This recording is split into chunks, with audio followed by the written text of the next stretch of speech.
yang tadinya timbul perbuatan dengan mudah tanpa memerlukan pertimbangan pikiran. Hal ini sejalan dengan yang disampaikan oleh Buya Hamka. Dan era digital adalah era di mana akses informasi tanpa batas. Di era digital ini, akhlak menjadi isu yang sangat krusial. Digitalisasi membawa banyak manfaat, tetapi juga membawa tantangan moral yang tidak sedikit. Perkembangan media sosial, kecerdasan buatan, hingga akses informasi yang sangat cepat membuat kita terpengaruh bagaimana cara kita dalam berinteraksi.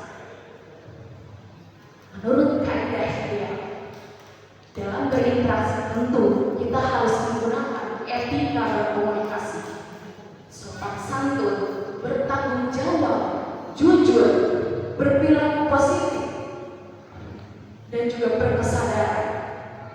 Tetapi kenyataan empiris yang terjadi praktik di masyarakat adalah terjadinya degradasi moral, krisis karakter, ujaran kebencian, cyberbullying. Nauzubillah, subhanallah. Hadirin, oleh karena itu agama mengajarkan kepada kita perilaku akhlakul karimah.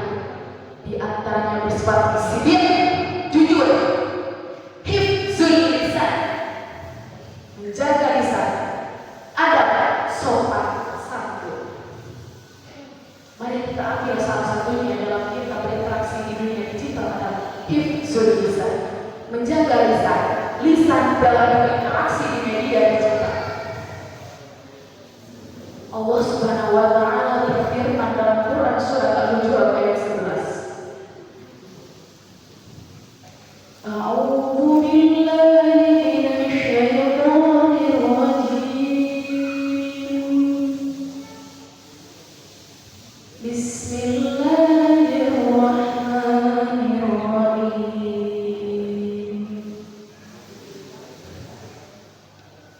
Ya ayyuhalladzina amanu la yaskhar qaumun min qaum.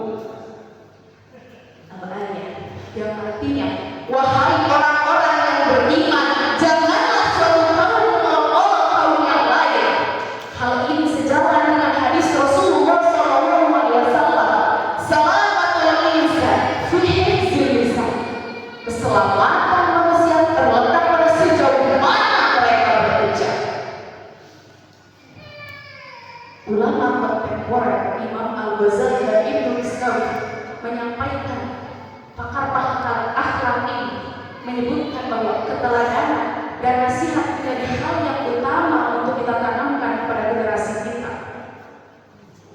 Meskipun di era gempuran digitalisasi, bahkan MUI mengeluarkan fatwa nomor 24 tahun 2017 mengharamkan ujaran kebencian, cyberbullying, fitnah, gibah, bahkan aktivitas bazir.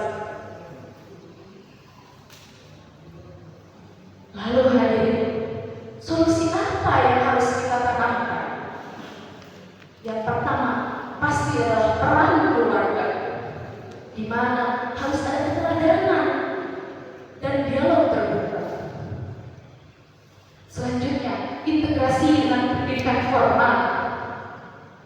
Siswa tidak hanya diajarkan cerdas secara kompetensi, tapi juga mahir dalam pendidikan karakter dan agama.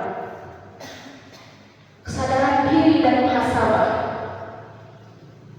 menerapkan filter TBS, T, berpikir sebelum menyebarkan informasi. B, benefit, bertanya apakah ada manfaatnya. S, sahih, apakah informasi tersebut benar. Lalu selanjutnya harus ada regulasi hukum yang jelas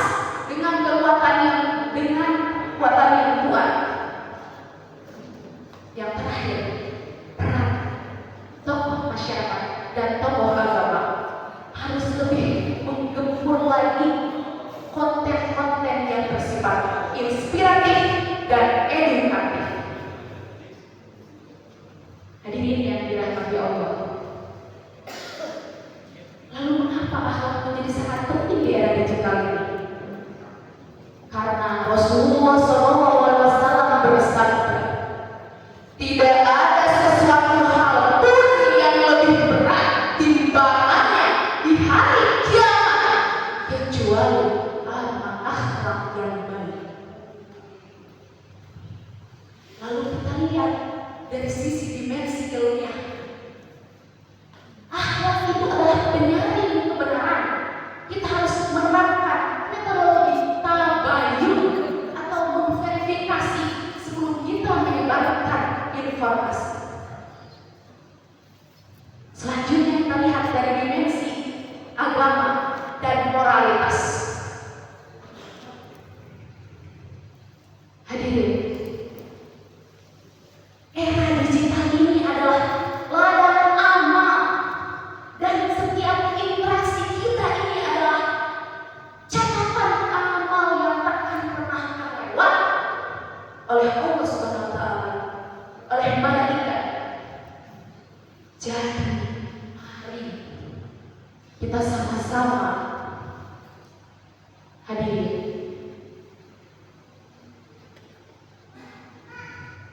iman tanpa amal adalah omong kosong. Amal tanpa ilmu adalah kesesatan. Dan aktivitas digital tanpa akhlakul karimah adalah kehancuran. Mari kita sama-sama menjadikan iman sebagai nahkoda dan akhlak sebagai kompasnya dalam kita di era digital ini. Mudah-mudahan Allah Subhanahu wa Ta'ala menjadikan kita khairul ummah, sebaik-baiknya umat. Bukan hanya cerdas secara digital, tetapi juga utuh dalam kemuliaan dunia. Sekian yang dapat saya sampaikan. Mohon maaf atas segala kekurangan dan kelebihan. Wassalamualaikum warahmatullahi wabarakatuh. Waalaikumsalam warahmatullahi wabarakatuh.